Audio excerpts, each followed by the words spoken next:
Hello everybody, it's Kim.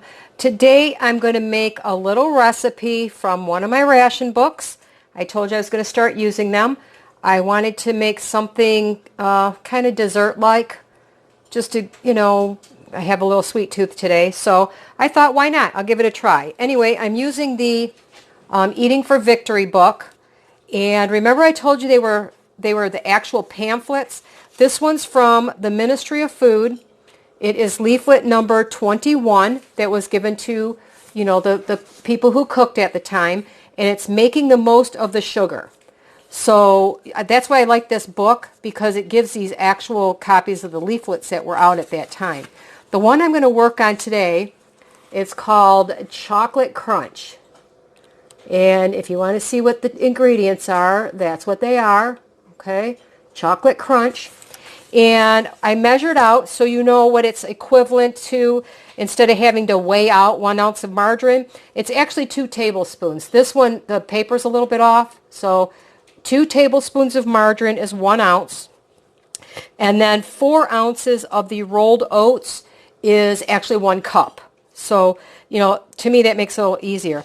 Now, the directions say that I need to bake in a 4-inch by 6-inch pan in a moderate oven.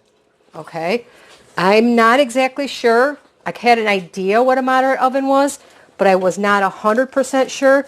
So I went to this book, Feeding the Nation, and they give you some of the terms here.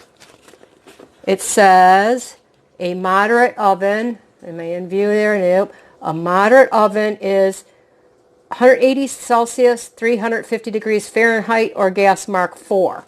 So I have my oven preheating to 350 degrees, and I need a 4 by 6 inch pan. I actually got my measuring tape out, and this is the closest I could come to is my bread pan. Okay, I measured the bottom, and that is actually 3.5 by 7. So that's the closest I could get. I figured it's good enough. It wants me to grease this. And during that time, they usually save their old butter papers and stuff to do that. And, I've been doing the same thing. So I'm going to see if that one's kind of soaked into the paper. That's not going to do any good.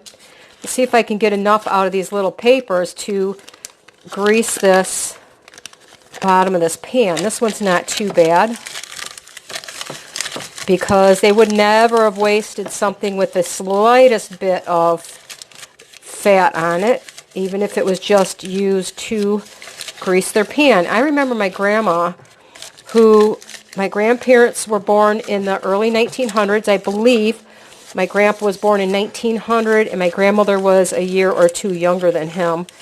I could be wrong. It could have been 1901, but they were definitely in the very early part of the 1900s when they were born, right at the the turn of the century there. So my grandmother always saved her butter papers and used them, having gone through the era. And my grandfather, this is on my dad's side, he lived to be 100. He was just shy of his 101st birthday.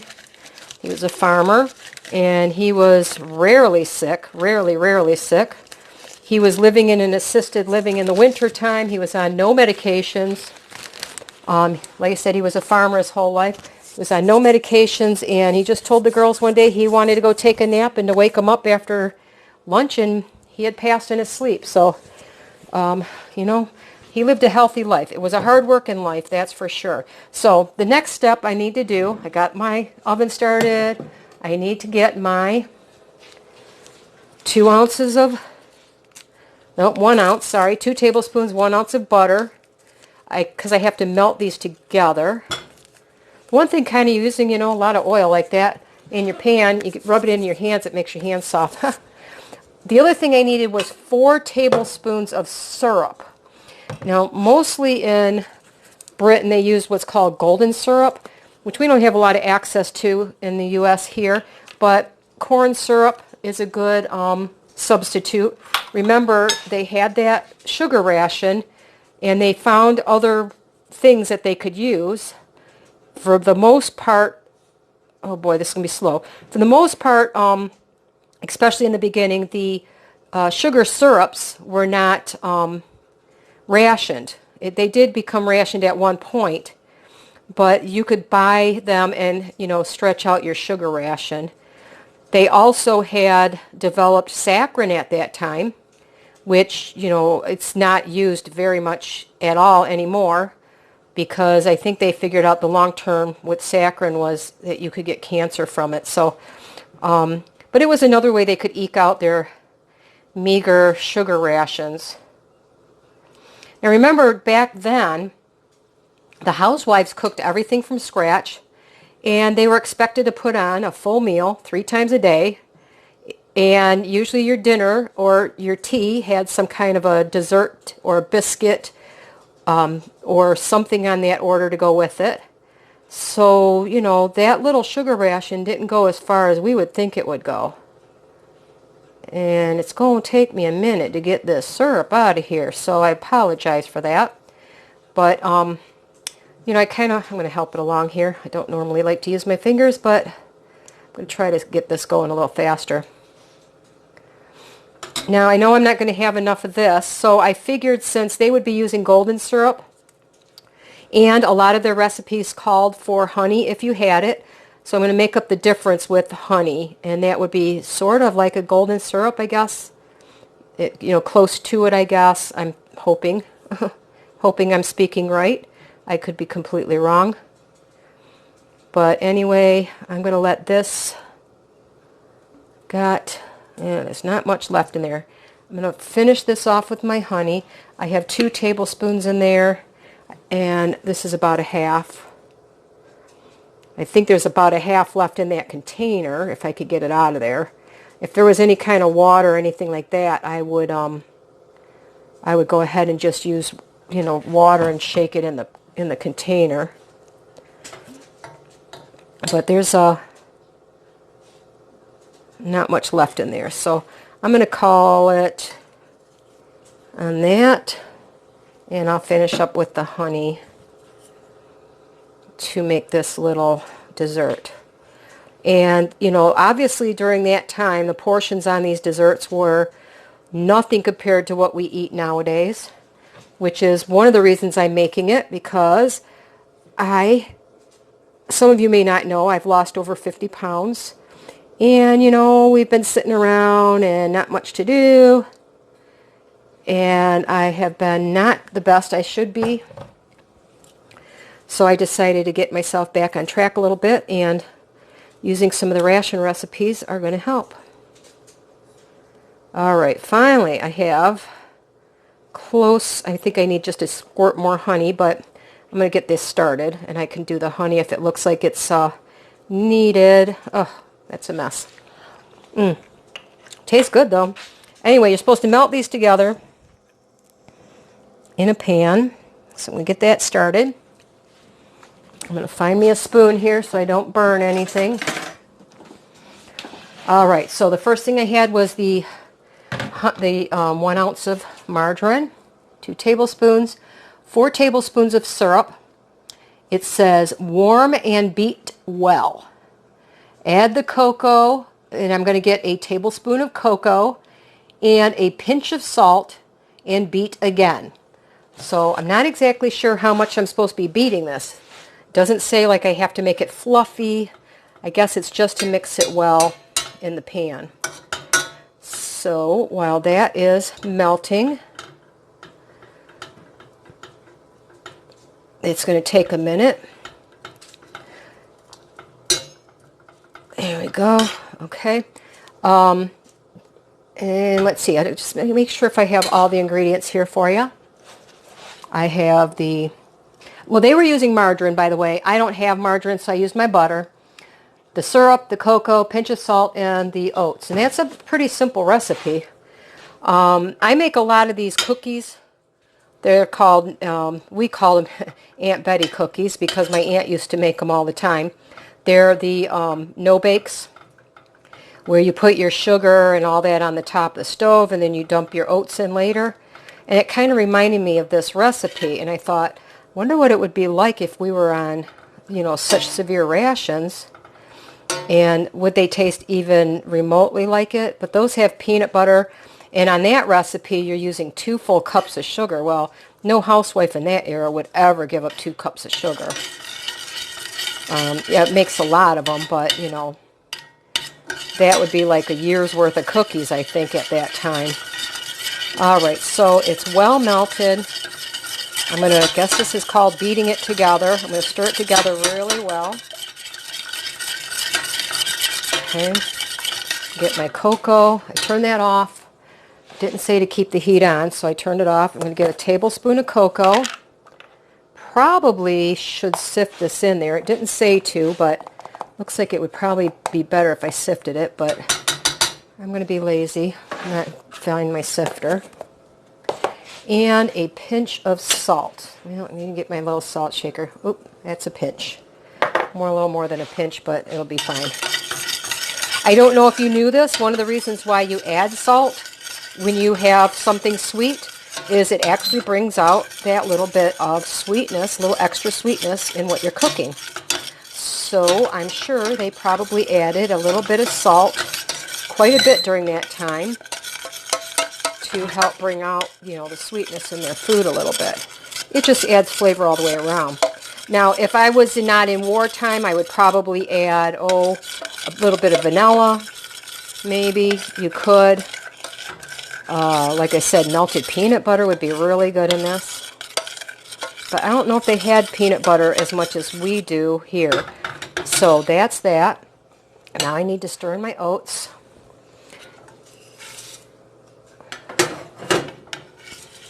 Okay, get those mixed in well. See how well I can get it combined. It doesn't look like there's a whole lot in there to get combined into this oats here to make it some kind of a bar. Maybe that little extra honey would have been helpful. I'm going to give it just a tiny squirt. I think I was missing about not quite a half a tablespoon, so I'm just going to give it a little extra squirt to make sure it sticks together well.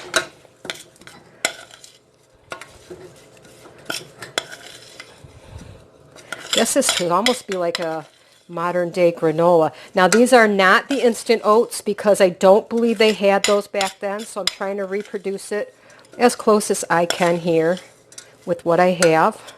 There, that helped bind them together a little better. Let me back you up here just a hair because I need to press them in this pan.